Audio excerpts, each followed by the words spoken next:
I was 55 years old the autumn I learned how quietly a life can tilt. The mirror in my son's hallway had already told me what years do to efface the lines. Like the faint white poths of minnows rippling around my mouth, the softening at the jaw when I decided, almost out of habit, to fuss with my hair before we drove. I tucked the streak of silver behind my ear and lifted my chin at my reflection.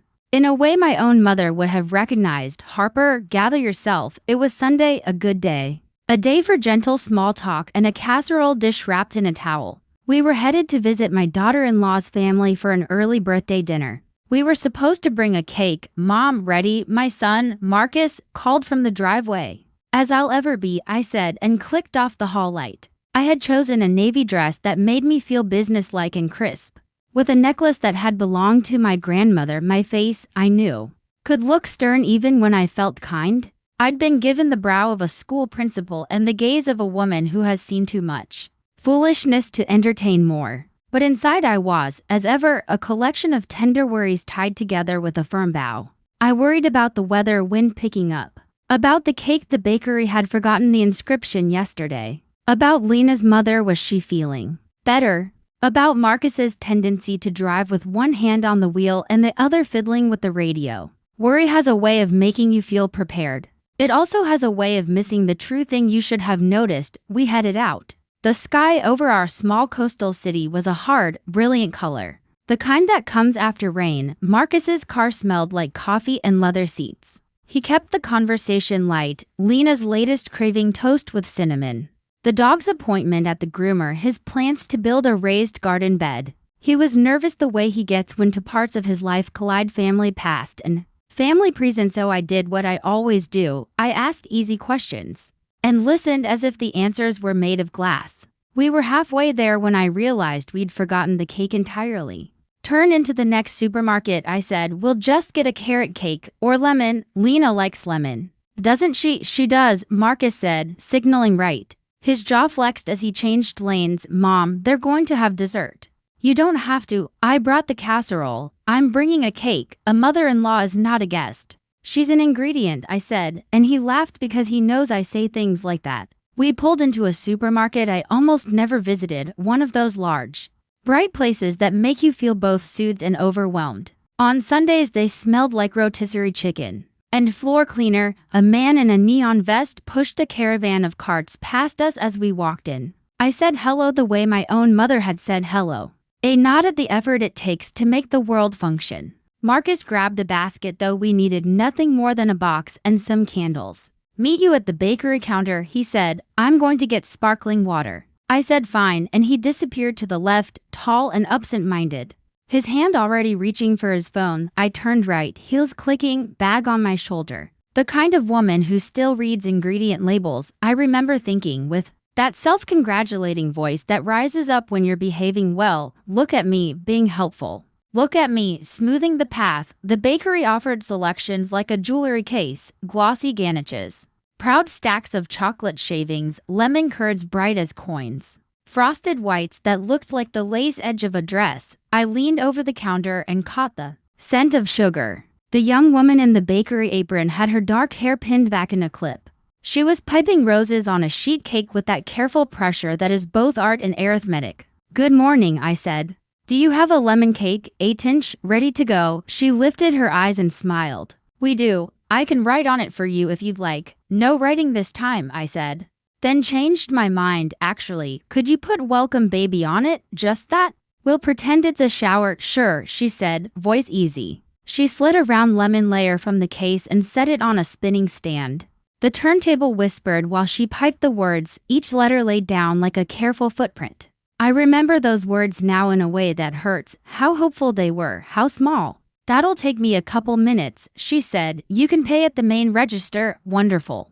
I said, my son will be blue or pink? She asked. Yellow, I said, and we both laughed. I was waiting, counting the rows of pastries, when someone touched my forearm. I turned, expecting Marcus, but it was a cashier I hadn't seen before. She was maybe my age, perhaps a touch younger, with tired eyes and a face that looked like someone had made a map of a difficult year on it. She wore the red smock of the store and above the left pocket, a name tag, Amalia. Her fingers, when they closed around my wrist, were cool, not cold like a cliché. Cool like water from a stone well. Please don't be afraid, she said, her voice almost nothing. Please, I'm going to say something and you must do exactly as I tell you. If you live long enough, you learn the mad music of emergencies. They announce themselves in the wrong words said too gently. They rise in you like heat. My first thought was that she'd mistaken me for someone else. My second thought was that she was unwell. My third thought, the one that came with a quick, lucid brightening as if the windows had been scrubbed and sunlight was suddenly allowed, was that she knew something about my son. Yes, I said. It came out cooler than I felt. My voice, over the years, learned to be a mild lake even when storms were bowling across it. Amalia looked past me, her eyes flicking toward the aisles, then back to me. The man who came in with you, she said, your son, he's being watched. There are 2 men near the bottled water and a third by the magazines. Do not look. Do not go to him. Each word was placed carefully in the air, like she was trying to teach me how to walk across a floor that wasn't there. Watched? I repeated, in the tone one uses for mistaking a price tag. By who? By men who will take something from him that he cannot ever get back, she said. Please listen, this is not a joke. If I'm wrong you can be angry later. Go to the bakery door. There's a swinging door near the cake refrigerator. It leads to the back rooms. Go through. There's a narrow hallway and then a metal door to the loading dock. It sticks. Put your shoulder into it. You will find a view of aisle 11 through the peeled window on the left of the hallway. Stand there. Do not let them see you. Watch him. If he reaches for his phone, stop him. Do you understand me? Do not panic. My mouth had gone dry. It happens. The radiation of fear that evaporates everything. My son, my boy who had cried when he was 7 because the school's loose tooth song embarrassed him, was in the sparkling water aisle, and there were men. How many had she said, watching him for something they meant to take? If I had not seen such things in the clinics, where I'd worked the way danger can walk through a door wearing cologne and a polite smile, I might have laughed. But I had seen drug deals go bad in waiting rooms. I had escorted women to their cars because an ex had decided to be unambiguous. I had watched a man fold into himself on a bench outside the pharmacy, his face a landscape of regret. I was not new to trouble, but trouble with my son in it rearranged the molecules of the air. I nodded. What about you? I said, though I didn't know why. I'll draw them toward the front. She whispered, I'll pretend to argue with a customer and hit the manager code. They'll get spooked, but it might not be enough. Go now. And then she did the oddest thing. She squeezed my hand, quick as lightning. It was a mother's squeeze, the kind you give a child before you send them onto a stage. It traveled straight up my arm into the parts of me that know how to steady knives and lift pots and keep a household from falling. I moved. You can still be frightened and move like a woman who has decided to see daylight again. I walked past the bakery case, past the neat rows of danishes that looked like cheerful open faces, past the rosemary bread with its crust-dusted pail, toward the back where a swinging door was painted a scuffed white. I did not look for Marcus. I did not meet the eyes of the men a woman I did not know had told me were there. I let my mouth go stern and my posture go practical. At the door I slid through and into the humming heart of the store, the back corridor of supermarket life, where pallets leaned like sleeping animals and a mop bucket stood sentry, where the air smelled of cardboard and onions. The metal door to the loading dock stuck. I put my shoulder into it the way Amalia had said, an old trick learned from years of stubborn cupboards. It gave with a complaining sound, and there I was, in a narrow caged passage that wrapped the back of the store. On my left, a peeled edge window looked into aisle 11. The glass had been filmed with something that made it milky. If you pressed your face close, the world was a watercolor. I pressed my face close. I could see part of Marcus, his shoulder and his gray jacket, the bend of his head as he looked down. He was texting. I knew without seeing the screen that he was texting Lena something like, lemon or chocolate? He had the stance of a man who is still himself, who believes he is just another person buying water. A few other shoppers moved in and out of frame, a teenager in a hoodie, a woman in a green sweater pushing a cart with an impatient baby, a tall man with a bouquet. Then I saw them, 2 men, one at each end of the aisle. They had nothing in their hands and too much intention in their bodies. The nearer one, a bulky figure with a hat that said Lafayette, pretended to read the back of a sparkling water pack. The other leaned on his cart as if he were bored of the limited flavors of hydration. They had the blank faces of the unbothered. But I have loved a son for 27 years and I know what 100 looks like in a grocery store. They were waiting for the third. I found him near the impulse racks by the magazines, visible through the sliver of window where the peeling film had lifted entirely. He wore a soft black jacket with nothing on it. The kind of jacket men who work with their hands wear when they need to pass as ordinary. His hair was cropped too close to his scalp to show fashion. He held the wire handle of a basket and contemplated, with a theatrical concentration, a crossword book. He was young enough to play an earnest clerk, old enough to be told what to do by a man who had authority he didn't deserve. My throat closed around a sound and I swallowed it. I don't know what it would have been, a warning, a mother's. Keening my own name, as if I needed to call myself back into my own body. What were they after? Money. Marcus had some, but not much. Had he offended someone at work? He built websites for people with ideas they couldn't code. He said please and thank you and still bought groceries like a college student sometimes. There was nothing on him to mark him for this. But I know, sometimes the mark is simply being in the world while someone else needs an easy afternoon. I heard a commotion near the front registers, a raised voice. The kind that binds itself to other voices the way Velcro finds its pair. A man was complaining about his coupons. A woman was calling for a manager. Someone laughed too loudly. I felt, with a very old, very specific hope, that Amalia had made the noise for me. I waited for the men to glance left, to be drawn like anxious moths to the friction. The one by the magazines did. He tipped his head, listening. The Lafayette hat did not. The other at the aisle's far end shifted his weight but kept his attention pinned.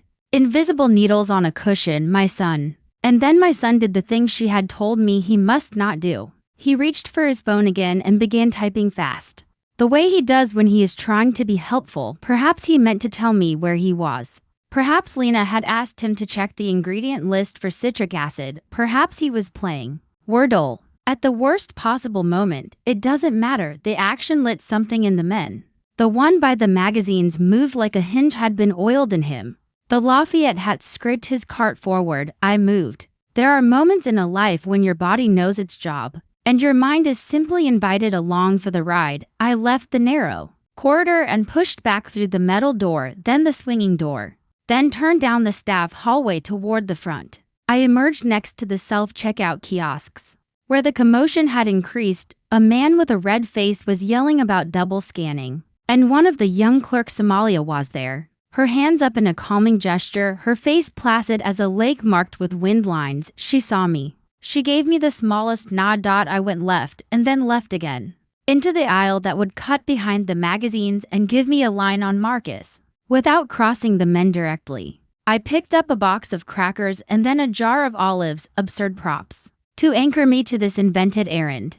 I moved the way I have always moved when I need to enter a room of men who are not talking to me. Confident enough to be invisible. At the end of the aisle I saw Marcus's shoulder again. He had picked a case of lime sparkling water and put it in his basket. He looked, for a raging second, like he was 13 again, lanky and thoughtful. A person who could be hurt by words. I stepped out, my heels making a sound that seemed to cut the air in ribbons. Marcus, I said, just his name, as if it would be a hand I could place on his back. He turned, relief crossed his face. They didn't have the lemon cake with the writing, he said softly, but the bakery girl. Mom, come with me, I said, and heard how low my voice had gone. What's wrong? Don't ask, I said. Just come. He blinked. He has always known when to listen to the tone I used the morning he fell off his bike and realized bones are beliefs until they aren't. He set the sparkling water back on the shelf. He moved. I hooked my arm through his like we were two women at a wedding. We walked. I felt the air shift to our left and behind, a wind that was not wind. I did not turn. We made it to the end of the aisle. We made it around the corner. We made it past a display of potato chips built into a fort. That was when the third man moved to block the path, stepping his basket into our trajectory with a kind smile that had been rehearsed in a mirror. Ma'am, he said, you dropped something. His hand was open. Inside it lay nothing at all. But he curled his fingers as if he were holding the hem of my dress, and the gesture was as obscene as a whisper in a church. I stopped. Marcus took a breath I recognized as the breath before a question. I tightened my arm on his. What? I said, polite as a dessert.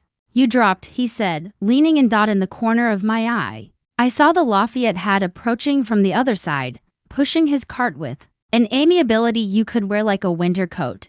The man from the far end of the aisle had not yet turned. He was posted like a masted ship, keeping the line. My son could not see them. I could. I thought of the squeezed hand at the bakery, the peeled window, the way the metal door had stuck. I'm sorry, I said, and let my voice lift like we were strangers fumbling. I think you're mistaken. No, he said, and the smile took a turn into its true face. I'm not. Mom, Marcus murmured. What's happening? I said. And then I did the thing I had learned halfway through my life to do when men held doors and insisted. I pretended faintness. I dipped my knees and put the back of my hand to my forehead like a woman in an old movie. My body is solid and stubborn and it does not faint easily. But I can mimic it well enough to gather a crowd. When I wavered, Marcus reached to steady me. When I swayed, a woman with a green sweater gasped, her baby startled into silence.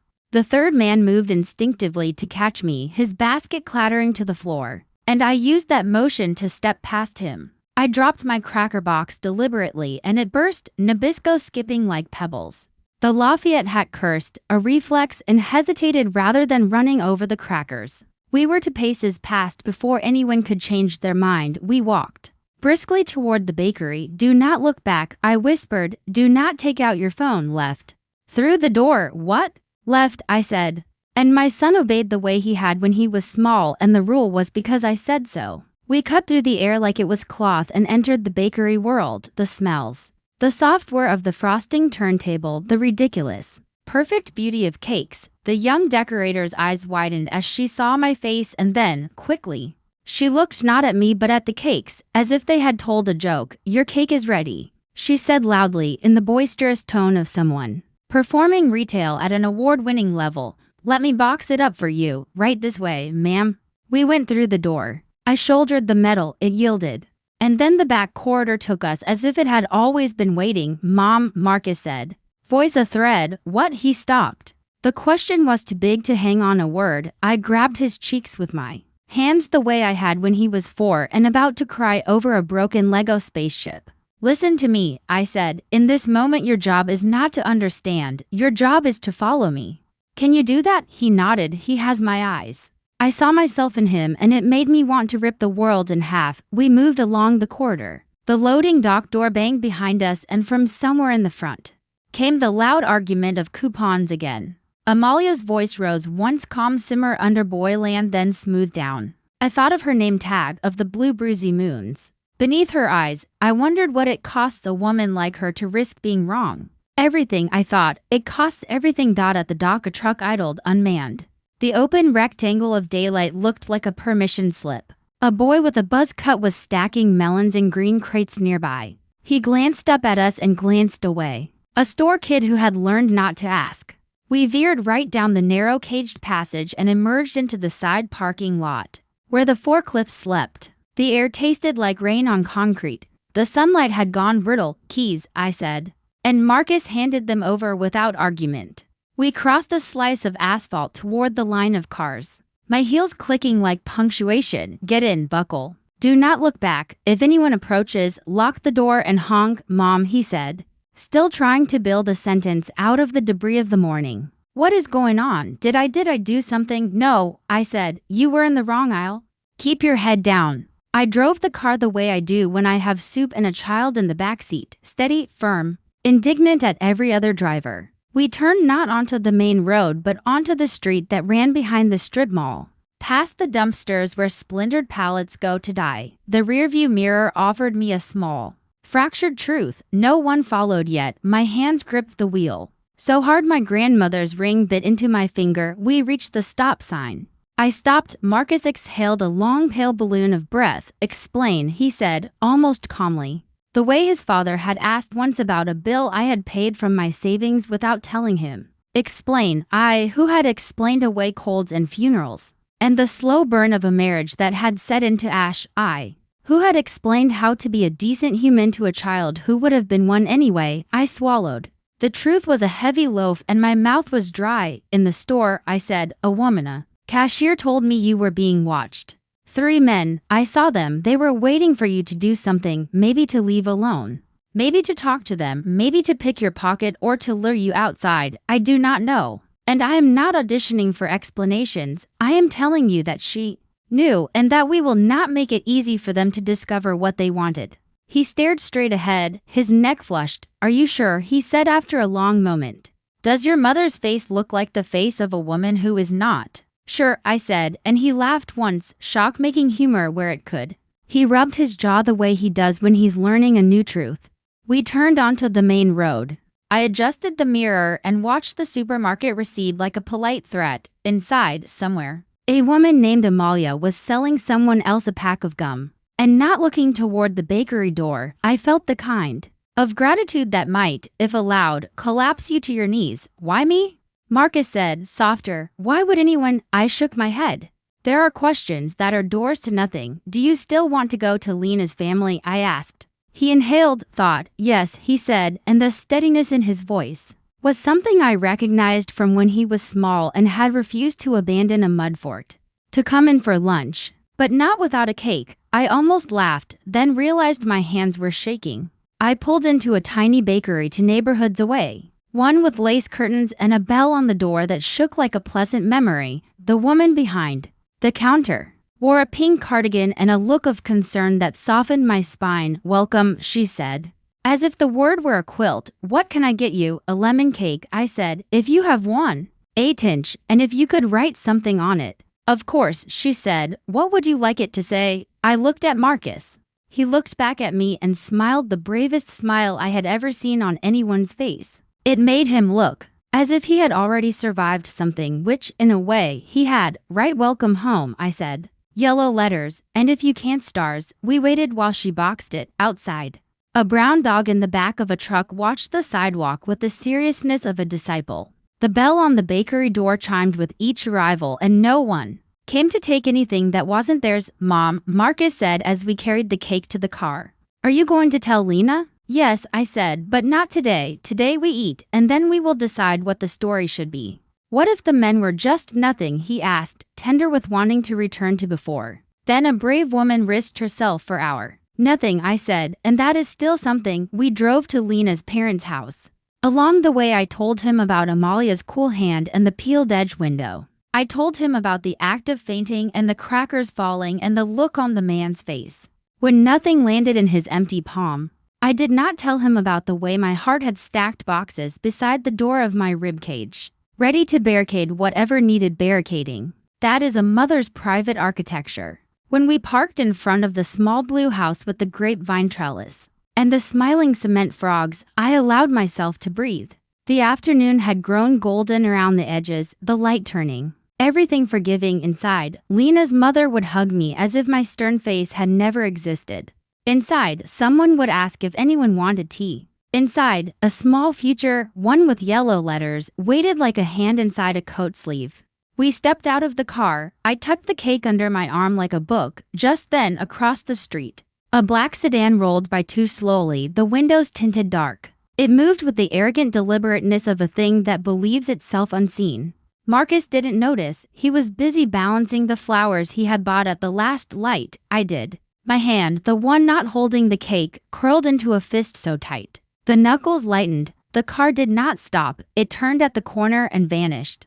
Perhaps it was simply a neighbor driving carefully, his mind on some other story. Perhaps not. The world, at my age, contains so many perhapses you could build a raft from them and float. We went inside to the soft chorus of welcomes. Coats were taken, cheeks were kissed. The kitchen smelled like onions and rosemary and something sweet browning in butter. I placed the cake on the counter and put my hand for a moment flat on the box lid. The way you lay your palm on a sleeping child's back. Present, I thought. You are present. 5 minutes later, after the greetings had thinned, and the coffee had been poured and the radio in the living room had found an old song that sounded like church steps after rain, I was standing by the front window with the lace curtains, watching the street.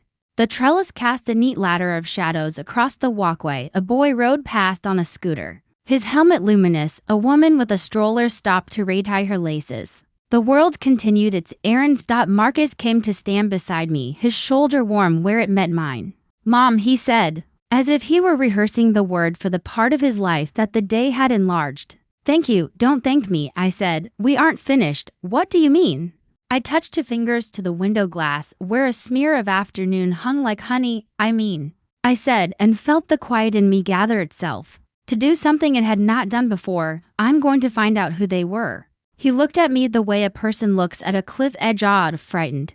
"Understanding it is not an easy thing to climb," I did not add, as I might once have. "It's nothing, it will pass." I did not use the old phrases that are really a mother's talismans against the fact that the world is not always kind. Instead, I let the room fill with the truth we had earned, that we were, for the moment, safe, and that safety is a verb disguised as a noun. In the kitchen, Lena laughed, a silver bell sound that made a home of the house. Somewhere a timer dinged, someone shouted, "Come eat," in a way that made me want to cry. I wiped my palm on my dress, reached for the cake knife, and turned from the window, but as I turned, I saw the shadow that the trellis made shift ever so slightly. The way a shadow shifts when something outside it moves, and I stepped forward, and I smiled, and I lifted the lid, and I said, "Who's ready for cake?" The shadow on the lace shifted as if a finger had pressed the day forward, and the part of me that had been listening to the outside all my life stood up inside me and walked to the door of my attention. Then the kettle clicked off. Lena's mother called my name in that warm, unembarrassed way people have when they're trying to love you properly. And the living room filled up with the kind of chatter that makes danger seem like a folktale told by a drunk uncle. I turned from the window. I put the knife into the cake as if the motion were an oath. The frosting made a small pleasurable sound like snow packed under a boot. We passed plates. We said all the little necessary niceties that keep a house from coming apart. Who wants corner? Who wants center? Who wants a thin slice because they're being good, and who wants the whole yellow letter R like a child? I watched my son talk about a raised bed as if soil and nails were the only things that wanted him. I watched Lena put her hand on her belly and smile at the future, like maybe it wouldn't dare misbehave. When the conversation moved to the couch and the soft interrogation of baby names, I excused myself to grab the card from the car. It was an honest lie. The card was in my purse, but I wanted the street outside. The air had turned that late afternoon metallic I always associate with choir practice. The trellis shadow lay where it should. The black sedan was not there. A neighbor across the way was kneeling on the grass, pulling dandelions with a forked tool. She waved with the wide, generous gesture of someone who assumes goodness. I smiled back and opened my son's trunk the way a person opens a prayer book in a strange church, reverent, ready to pretend they know when to stand. I pulled nothing out and closed it. On the sidewalk, a man I did not know jogged past, his breath steaming from effort rather than cold. Ordinary, I told myself, with the voice I had used when Marcus was 4 and a siren screamed nearby. Listen, even the siren is a job someone is doing. Back inside, the room had relaxed into second cups. Lena's father was telling a story about a flat tire in Amarillo in 1998 that had somehow involved a circus elephant and a Baptist minister. And the way everyone was laughing at the right points told me they had all heard it before and loved it still. That comforted me more than it should have. The past, told right, is an ambulance that arrives. "Harper," Lena's mother said and took my hand. "You look pale. Sit, let me get you some tea." "Thank you," I said, because I am a woman who always says thank you when someone hands me something warm. I sat. I placed my palms against the mug and warmed them as if the heat would move up through my veins and convince my heart we were still in a living room and not a war. When we finally left, hugs and foil-wrapped leftovers and the ritual exchange of reassurances that we would do it again soon, I made Marcus put the flowers in the back seat. "Hands empty," I said, and gave him a look that meant I knew exactly how difficult it is for him not to carry 3 things at once like an optimistic pack mule. "Mom," he said gently, amused and alert, and that tone my rules treated as both charming and correct half broke me with gratitude. The street looked clean. The twilight laid itself down on porches. The black sedan did not reappear, but as we drove away, my eyes combed every cross street like a good mother searches a scalp for lice. I found nothing and did not trust the nothing. At home, after I had made the effort of normal shoes in their place, leftovers labeled, a text to Lena thanking her for the laugh about Amarillo, I sat at my kitchen table and wrote down what I Remembered the men, the hat, the crossword book, the empty hand. The way their bodies had arranged themselves around my son like a net thrown and left to sink. I wrote the words out longhand, the old teacher's cursive my mother had insisted on. Because I have learned that memory behaves better when it has to put on a suit. Then I did what any woman who has ever worked adjacent to a clinic or a school or a shelter learns to do. I called someone who would answer, not 911, not yet. I called a number I hadn't used in 3 years. Because I had promised myself I would only call if I had to. The number belonged to Detective Beltran Marta, who used to come to our community center to talk to the teens about the police. Without pretending the police were magic. We had served chili together at 2 fundraisers. She had once lifted a drunk man's head off my shoulder in the parking lot, with the gentleness of a nurse setting down a newborn, Harper Wilson. She said when she picked up, her voice sleep-sanded even though the hour was not late. To what do I owe? I saw something at the Greenway Market this afternoon, I said, or I think I did. I need to say it out loud to somebody whose job is to have a drawer labeled "Look here, go on." She said. I told her everything. It was strange and relieving to place the story into someone else's room. She made a noise when I got to the empty hand and oh, that sounded like a small hinge opening. You know what jugging is? She asked when I finished. I know it when it's a pitcher with lemonade, I said. It's a follow and grab, started with banks, now it's everything. They watch you buy. They watch you count cash, they watch you text, they make you bump into them in the lot so your bag slips, they help with your trunk. Sometimes they just need you off balance long enough to lift a wallet, sometimes it's worse. The empty hand drop is old school. That tells me you've got a crew that likes theater. Can you do anything? I can drive by, I can put a call into their manager, I can ask a car to sit on the lot for a couple of evenings. But unless you can give me a plate or a face, she sighed, it's a net we wave through water. I have a face, I said, suddenly furious at the world's refusal to be still for identification. 3 faces, but they're not yours yet. I'll take what you've got, she said. And Harper, yes? You did the right thing, and you should go thank that cashier if you can. People stop sticking their necks out when nobody tells them it mattered. Tomorrow, I said. I'll go in the morning. Don't go alone if you can help it. I've been alone for a long time, I said.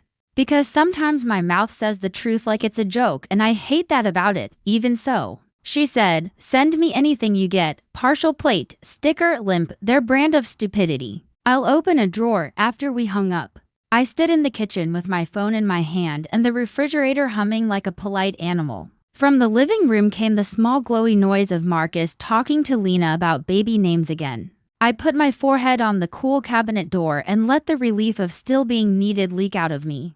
In one small, private sob, then I washed my face with cold water. Because vanity is a twin to courage and both of them help you walk out the door. In the morning I brought flowers. It's ridiculous.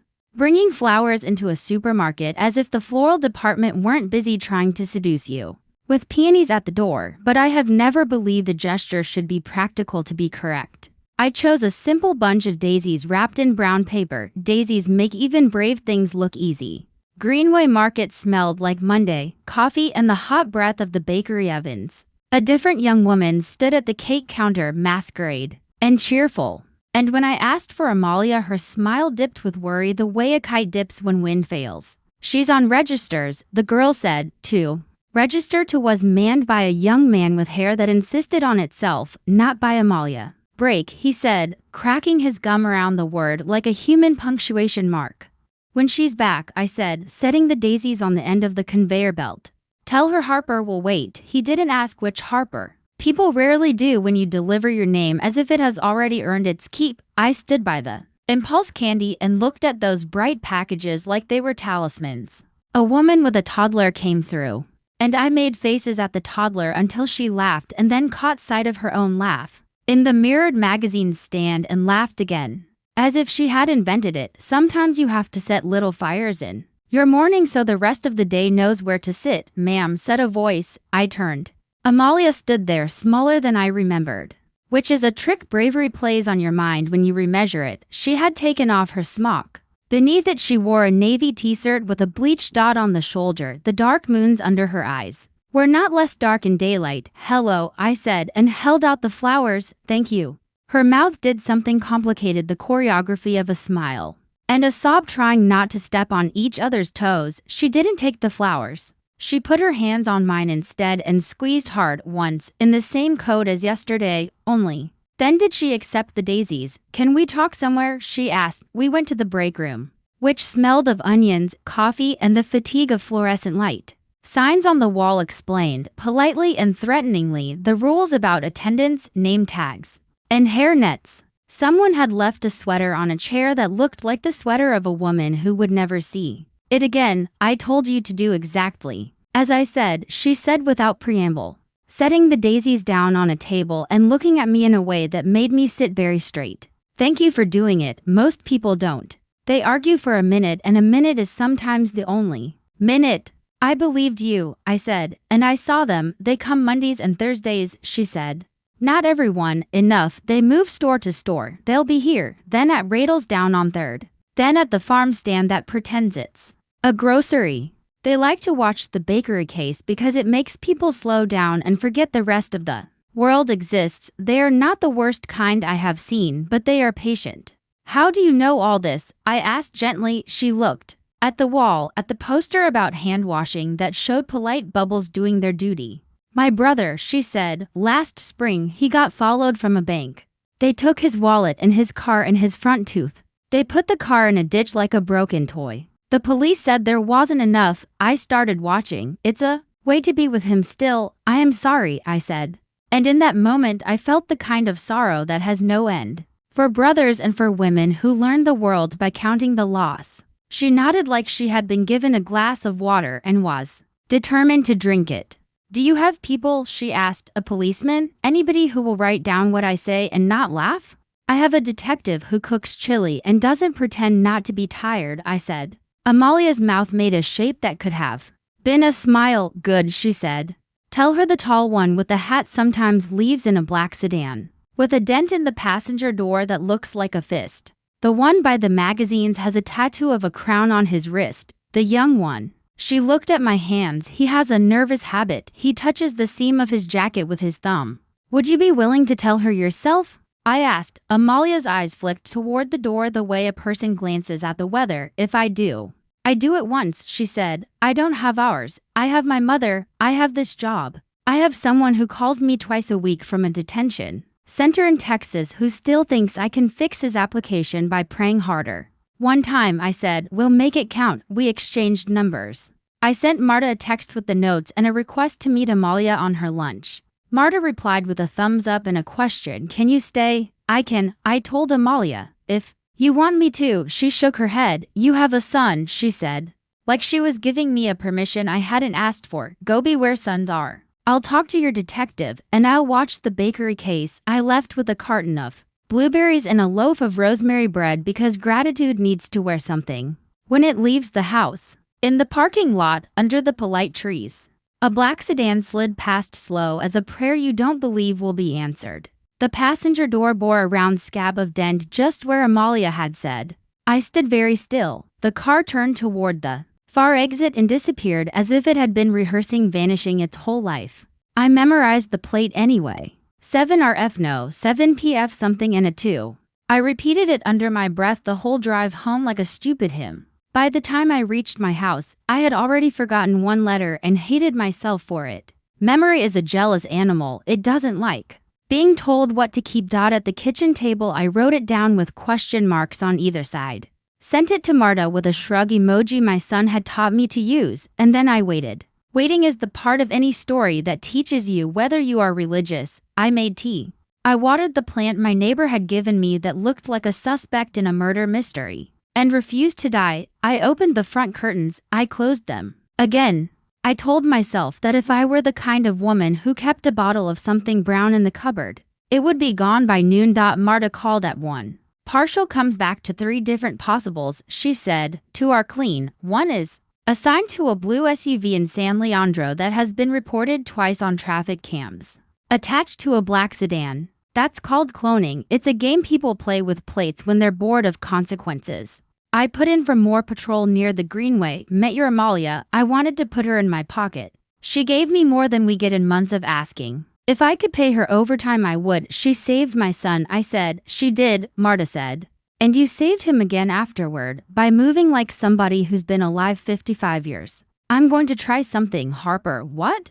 We're going to ask the store to let us use that peeled window you told me about on Thursday. We'll sit a pair there and we'll see if your hat and crown show up to do theater. If they do, we will do a little theater of our own. Are you willing to stay away?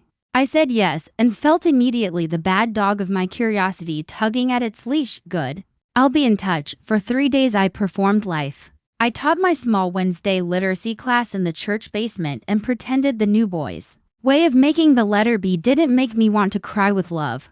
I sent a recipe to Lena for ginger tea even though she will Google a better one. I made my bed with the exactness of someone on trial. I did not tell Marcus anything that would make his body go taut again.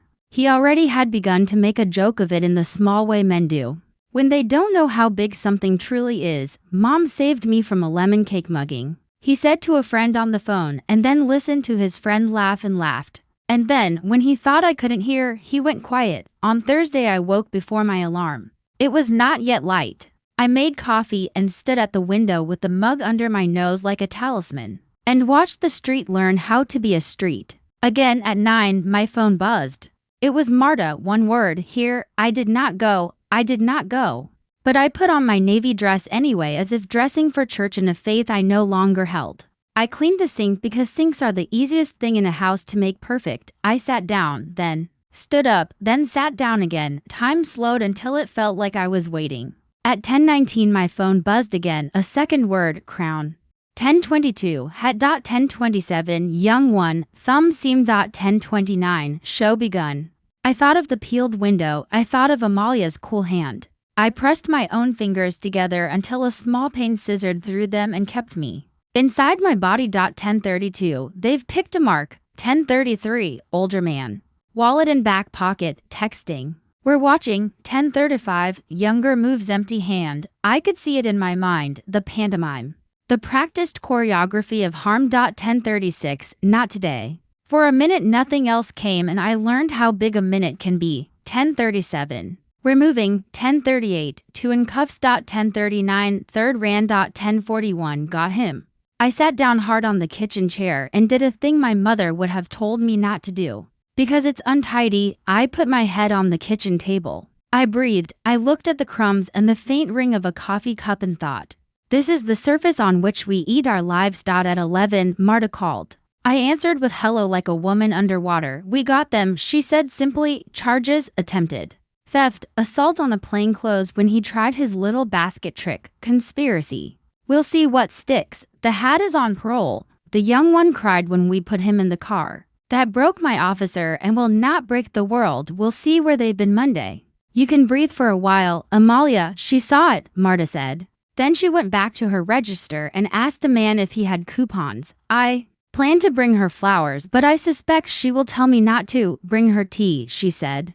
And then told me the brand she likes. She is a general. Generals rarely have vases. I laughed, and it was a shaky sound, and then I cried. And then I laughed again because I am a woman who has learned that grief and relief are two strings on the same kite. Harper, Marta said when the shaky had slowed. It will happen again somewhere else because it always does, but not today in your market. And not to your son there. Go kiss his hair, and if he makes a joke, let him. Humor is how men explain breathing. After we hung up, I stood in the kitchen a long time with my hand on the counter as if it were the shoulder of someone I loved. Then I got in my car and drove to Greenway Market with a thermos of sweet black tea, the way Amalia had described it. I found her at her register, her name tag slightly crooked. The daisies I had brought on Monday now browning charmingly in a plastic pitcher. I placed the thermos beside her till like I was making an offering. She didn't look up immediately. She finished a transaction in which a man insisted a coupon that had expired in 2019 should be honored because it doesn't say I can't use it later. She listened, nodded, and used the kind of tone that turns men into reasonable humans. When she handed him his receipt, she finally met my eyes. She reached for the thermos and held it like a small, manageable future. 5 minutes, she said. And the words had the softness of a secret you've decided to trust to someone else. I have 5. I said, and we went back to the break room where onion and fluorescent light tried to write a poem about work and fail. We sat. She poured the tea into a paper cup, sipped, and closed her eyes the way people do when something lands exactly where it was needed. They cried. She said after a moment, and I knew she meant the young one. I know. The detective said, I am not hard, she said. It is fashionable to be hard. I am not. But I am not stupid either. When you stayed beside him in the aisle and dropped those crackers, she opened her eyes and looked at me with something like admiration, which is an emotion women my age rarely give each other, and it shone in me like a polish. You moved like someone who had stayed alive on purpose. It was instinct, I said. And theater, good theater saves lives, she said, and smiled for real this time. We sat a while in the kind of silence that has work in it. Then she told me a story about her mother, who likes soap operas and says the villains are always the handsomest, because that is what makes the story feel real. I told her a story about the year Marcus was 10 and we went to the state fair and he cried in the goat barn because the goats looked like they were asking you to forgive them for something they hadn't done. We laughed and the break room softened around the edges. When I left, I stopped at the bakery case and bought a small lemon tart because I wanted a sweetness that was just for me, held in a paper boat like a sturdy little boat indeed. The girl at the counter asked if I wanted it boxed and I said no. I was going to eat it in the parking lot like a teenager hiding cigarettes. She laughed and put a napkin in the bag like an accomplice. Outside, the day had decided to be kind. I sat in my car with the door open and ate the tart with a plastic fork. The lemon was bright and unapologetic. I licked a smear of curd from my thumb and thought about all the things that had tried to take something from us and failed. I thought about the things that would try again and would not, because a cashier had squeezed my hand and told me to push a door with my shoulder. I thought, because I am 55 and knees keep score, about rest. Marcus called that evening. Mom, he said, voice light, which meant fear was sitting in the other room but had agreed to let us have this one phone call. Alone, I told Lena we are never to buy sparkling water again. She says that's rude to water.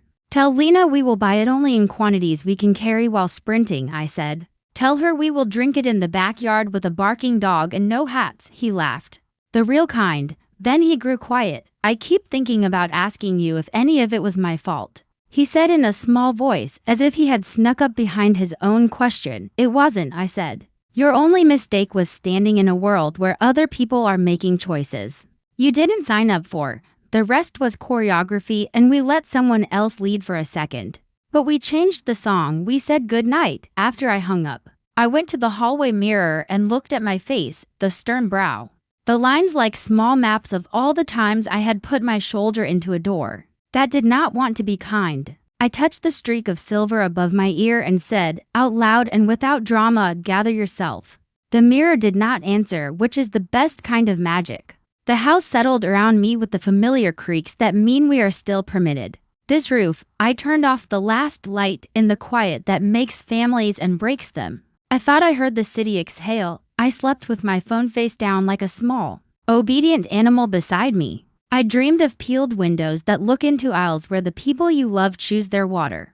And you get to be a person who knows exactly where to stand. On Friday I woke to sunlight arranged on my floor like confetti nobody had to sweep. I made coffee and ate the last spoon of lemon curd straight from its boat like a thief. I texted Marta thank you I could not make large enough to fit inside a phone. Then I took a notebook from the drawer, wrote Amalia at the top of a clean page, and made a list of things that people like her need that they never get: a ride home when the bus is late, a letter to a supervisor that says bravery has a schedule and should count, a thermos that does not lose its heat by lunch. I added the stupid, stubborn thing at the end, a world that notices. I underlined it twice. The underlines did not make the world change, but they made me promise myself I would. A week later, back at Greenway, as I reached for a loaf of rosemary bread, a woman near me turned and whispered, "Are you Harper?" I nodded and she said, "My sister was in here last Thursday with her paycheck. She said a cashier made a scene about expired coupons for no reason. And when she got to her car, a policewoman was writing down a plate and smiling. I don't know what that means, but my sister got home safe." Then she picked up a loaf and went on with her day as if she hadn't just tied a ribbon around ours. I bought 2 loaves. I brought one to Amalia. She looked at it like it was a new kind of currency and said, 5 minutes later, like a toast. I lifted my chin in reply, and we both laughed, and the markets hummed, the ovens, the scanners, The door sliding open for people who didn't yet know they were going to be all right. Sounded like a choir that had decided to sing the ordinary song of today at the top of its lungs. Harper Wilson's story did not end in the supermarket aisle. It carried her through shadows, into the bakery's back door, and all the way to her son's side as danger pressed in. She trusted the cashier Amalia, followed her instructions, and pulled Marcus away from the men who meant him harm later. With the help of Detective Marta Beltran, those same men were caught. Harper thanked Amalia with daisies and tea, small gestures for a woman who had risked everything by whispering a warning. The bond between them became its own quiet strength, two women watching, two women refusing to let danger move unnoticed. At Lena's family home, Harper cut the lemon cake and smiled through the comfort of voices, but her eyes still searched the street. Even when a black sedan rolled by too slowly, she stood her ground. Because she understood now safety is not a given, it's a choice, a stance. A watchful act repeated every day. That night, after Marcus called just to laugh and thank her again, Harper looked at her own reflection and whispered the words she had lived into truth. Gather yourself. She knew the world would try again, in another place, with another trick, but she also knew she was ready. And as long as she was ready, her son would never face the shadows alone. The story ends not with fear, but with resolve, a mother's vigilance, a stranger's courage, and the ordinary light of a supermarket morning remade into something extraordinary.